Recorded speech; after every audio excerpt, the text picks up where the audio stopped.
Assembly శీతాకాల సమావేశాలు ఫిబ్రవరిలో జరగనున్నాయి. కూటమి అధికారంలోకి వచ్చి ఏడాదిన్నర దాటుతోంది. ప్రతిపక్ష హోదా ఇవ్వలేదే సభను హాజరు కానీయమని వైఎస్ఆర్ కాంగ్రెస్ పార్టీ స్పష్టం చేసింది. ఇప్పటికే అదే స్టాండ్తో ఉంది. మరోవైపు వరుసగా పని దినాలు కలుపుకొని శాసనసభకు 60 రోజుల పాటు హాజరు కాకుంటే ఎమ్మెల్యేలపై సస్పెన్షన్ వేటు పడే అవకాశం ఉంది. ఇప్పటికే శాసనసభ ఎథిక్స్ కమిటీ సమావేశం జరిగింది. వైసీపీ ఎమ్మెల్యేల గైర్హాజరుపై చర్చించారు. ప్రభుత్వానికి నివేదించనున్నారు. స్పీకర్ ద్వారా మరోసారి నోటీసులు జారీ చేసే అవకాశం ఉంది.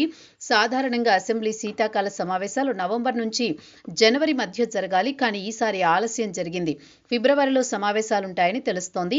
ఈసారి కూటమి ప్రభుత్వం శాసనసభ సమావేశాల్లో వ్యూహాత్మకంగా వ్యవహరించనున్నట్లు తెలుస్తోంది.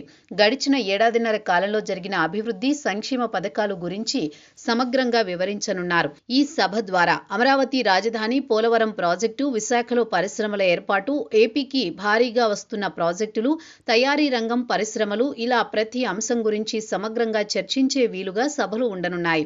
అర్థవంతమైన చర్చకు తెరలేపనున్నారు. ముఖ్యంగా విపక్ష పాత్రను కూడా అధికార పార్టీ ఎమ్మెల్యేలు పోషించనున్నారు. ప్రజల తరపున బలమైన వాయిస్ వినిపించి ప్రభుత్వం నుంచి సమాధానాలు రాబట్టనున్నారు. అందులో లోతైన అధ్యయనం చేయాలని పార్టీ ఎమ్మెల్యేలకు చంద్రబాబు సూచించారు. మంత్రులు కూడా సమగ్ర వివరాలతో సభకు హాజరు కావాలని ఇప్పటికే సంకేతాలు పంపారు. ఏపీలో కూటమి అధికారంలోకి వచ్చిన నాటికి రాష్ట్ర పరిస్థితి ఎలా ఉంది, ఇప్పుడు ఎలా ఉంది అనే అంశంపై పవర్ పాయింట్ ప్రజెంటేషన్ ఇచ్చే అవకాశం ఉంది. ఎందుకంటే ఇటీవల పెట్టుబడులను ఆకర్షించడంలో ఏపీ దేశంలోనే ప్రథమ స్థాయిలో నిలిచింది. దేశవ్యాప్తంగా ఉన్న అన్ని రాష్ట్రాలకు వచ్చిన పెట్టుబడుల ప్రతిపాదనలో 25% ఏపీకి రావడం నిజంగా శుభ పరిణామం. ఇందులో సగం పెట్టుబడులు వచ్చిన ఏపీ అభివృద్ధి సాధించినట్టే. మరోవైపు కేంద్ర ప్రభుత్వం అడుగులు సహకారం కూడా ఉంది. కూటమి ప్రభుత్వం చెప్పినట్టే ఒకవైపు అభివృద్ధి, మరోవైపు సంక్షేమానికి ప్రాధాన్యత ఇస్తూ అడుగులు వేస్తోంది.